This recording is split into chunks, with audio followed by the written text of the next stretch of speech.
Selamat pagi dan salam sejahtera buat kita semua. Baiklah, pada kesempatan kali ini saya akan mempresentasikan proposal penelitian saya. Namun sebelum lanjut, izinkan saya untuk memperkenalkan diri terlebih dahulu. Perkenalkan, nama saya Elvia Rosa Beru Sembiring, NIM 18021110075 dari program studi S1 Akuntansi. Proposal saya yang berjudul Pengaruh Sistem Pengendalian Internal, Kompetensi Sumber Daya Manusia, dan Partisipasi Anggaran terhadap Akuntabilitas Organisasi Perangkat Daerah di Kabupaten Rokan Hulu, Provinsi Riau. Studi empiris pada Organisasi Perangkat Daerah Kabupaten Rokan Hulu. Adapun pokok pembahasan presentasi ini yaitu yang pertama pendahuluan, yang kedua landasan teori dan metode penelitian. Pada bagian pendahuluan, penulis di dalam menulis proposal ini dilatar belakangi oleh berbagai masalah. Yang pertama yaitu latar belakang. Pada sektor publik, akuntansi organisasi telah menjadi topik pembahasan penting, tidak hanya bagi seorang peneliti, namun juga bagi masyarakat luas. Secara umum, akuntabilitas menggambarkan bagaimana pertanggungjawaban orang-orang yang ada dalam sebuah organisasi, meliputi pimpinan dan pelaksanaan atas kinerja yang diembannya dalam usaha pencapaian tujuan organisasi. Akuntabilitas juga dikenal sebagai tugas dari internal dan eksternal individu atau organisasi dalam mempertanggungjawabkan seluruh aktivitasnya serta mengungkapkan hasil yang dicapai secara transparan. Juga mencakup pertanggungjawaban terhadap uang, aset, dan pelayanan serta dampaknya kepada kebijakan untuk masyarakat. Alam et al. 2019.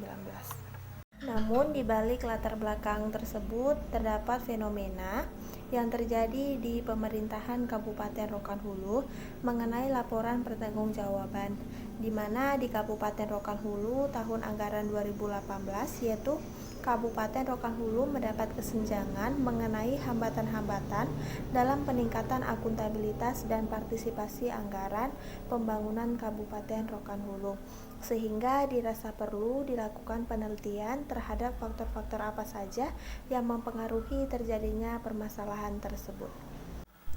Selanjutnya yaitu penelitian terdahulu, di mana penelitian ini merupakan replikasi dari penelitian Alam, Said, dan Aziz 2018 dengan judul Pengaruh Sistem Integritas, Sistem Pengendalian Internal, dan Praktik Kepemimpinan terhadap Akuntabilitas di Sektor Publik Malaysia.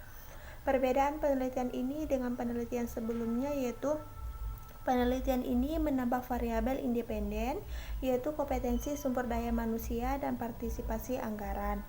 Lalu objek penelitian ini menggunakan organisasi perangkat daerah di Kabupaten Rokan Hulu. Kemudian kita dapat merumuskan masalah. Yang pertama yaitu rumusan masalah, apakah sistem pengendalian internal berpengaruh terhadap akuntabilitas?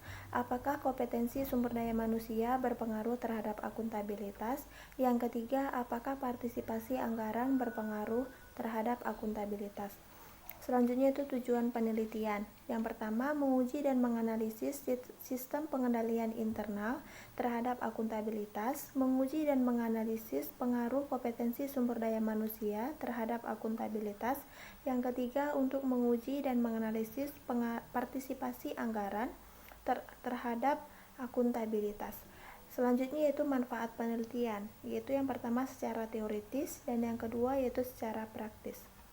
Selanjutnya itu tinjauan pustaka, di mana menggunakan teori New Public Management menyangkut hubungan kontraktual antara dua pihak yang prinsipal dan agen. Teori New Public Management juga membahas tentang hubungan keagenan, di mana suatu pihak mendelegasikan wewenang kepada suatu pihak atau agen untuk semua pekerjaan secara bertanggung jawab. Hubungan teori New Public Management dengan konsep akuntabilitas juga dapat diartikan sebagai kewajiban pemerintah atau publik sebagai pihak pemegang amanah atau agensi untuk memberikan pertanggungjawaban, menyajikan dan melaporkan, serta mengungkapkan segala aktivitas dan kegiatan. Tinjauan pustaka yang pertama itu sistem pengendalian internal, yang kedua kompetensi sumber daya manusia, yang ketiga yaitu partisipasi anggaran. Selanjutnya yaitu model penelitian, di mana terdapat gambar model penelitian, di mana variabel independen yaitu terdapat 3 variabel dan akuntabilitas sebagai variabel dependen. Yang selanjutnya itu hipotesis, di mana H1 pengendalian internal berpengaruh terhadap akuntabilitas, H2 sumber daya manusia berpengaruh positif terhadap akuntabilitas, H3 partisipasi anggaran berpengaruh terhadap akuntabilitas. Populasi dalam penelitian ini yaitu OPD di Kabupaten Rokan Hulu dengan jumlah 25 OPD, sampelnya yaitu 125 responden. Jenis datanya yaitu penelitian kuantitatif dengan sumber data primer. Lokasi dan waktu penelitiannya yaitu di Kabupaten Rokan Hulu. Waktu pelaksanaannya yaitu bulan Juni 2021 hingga selesai. Teknik pengumpulan datanya menggunakan dalam penelitian ini yaitu metode angket atau kuesioner. Metode ini diambil penyebaran kuesioner yang telah disusun secara terstruktur. Selanjutnya itu definisi operasional dan pengukuran variabel, di mana variabel dependen yaitu akuntabilitas. Peneliti menggunakan 5 indikator. Yang pertama yaitu akuntabilitas kejujuran dan hukum, yang kedua akuntabilitas material, akuntabilitas program, yang keempat akuntabilitas kebijakan, dan akuntabilitas finansial. Selanjutnya itu variabel independen, di mana sistem pengendalian internal terdapat juga 5 indikator, di mana lingkungan pengendalian, penilaian risiko, prosedur pengendalian, pengawasan, dan informasi dan komunikasi. Selanjutnya itu kompetensi sumber daya manusia sebagai X2. Selanjutnya itu kompetensi sumber daya manusia terdapat 3 indikator. Yang pertama keterampilan, yang kedua pengetahuan, dan ketiga sikap. Selanjutnya itu partisipasi anggaran, di mana menggunakan 4 indikator. Yang pertama partisipasi penyusunan dalam anggaran, yang kedua kepuasan dirasakan dalam penyusunan anggaran, yang ketiga kesediaan untuk memberikan pendapat, yang keempat seringkali atasan meminta pendapat saat menyusun anggaran. Selanjutnya itu metode analisis data, yaitu menggunakan statistik deskriptif.